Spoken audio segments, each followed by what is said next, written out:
原因咧，就係、我喺夏天出世啦。咁我覺得 Tears 其實係我第一個演唱會，即係好似一個夏天出世嘅人第一次演唱會喺夏天，就好似係象徵住嗰個開始，個開端係點樣嚟嘅，即係我人生嘅開端，同埋好似我嘅演藝事業一個重大嘅里程碑嘅開端，即係都係夏天嚟嘅。同埋今次都揀翻夏天，就係因為夏天好似夏天開演唱會已經係好似同歌迷同 Hello 之間嘅一個 connection， 即係大家已經默認咗呢一樣嘢啦。即係好似未宣佈幾時邊一個月份開演唱會嘅時候，大家都會話係咪又係夏天咧？係咪都係暑假嘅時間啊？咁樣咁，所以大家好似已經有呢一個默契。即係大家可能通常夏天會出街去玩啊，冬天覺得好凍就留喺個被竇唔想出去㗎嘛。我唔係嘅，我都係喺屋企。即係冬天同夏天對於我嚟講就係會唔會開冷氣嘅分別。之前打波嗰陣時，我會着得多短褲啲嘅。我而家比較少着短褲。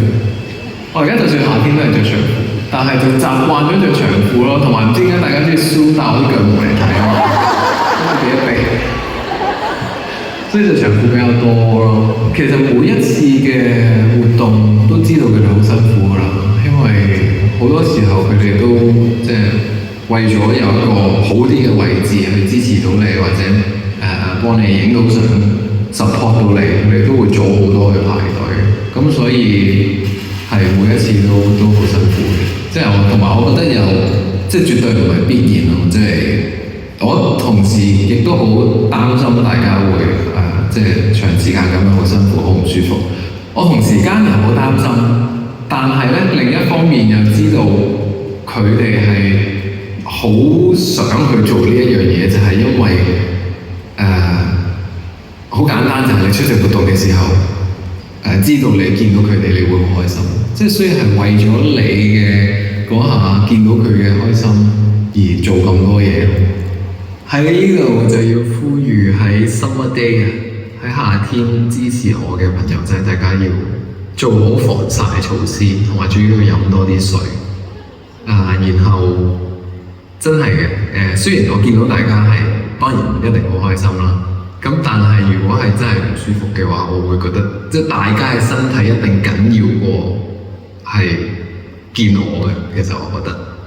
咁所以我覺得最緊要係自己身體好咯，要即係自己唔好唔舒服，即係喺一個自己令住自己舒適嘅環境之下去做自己熱愛嘅嘢。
險。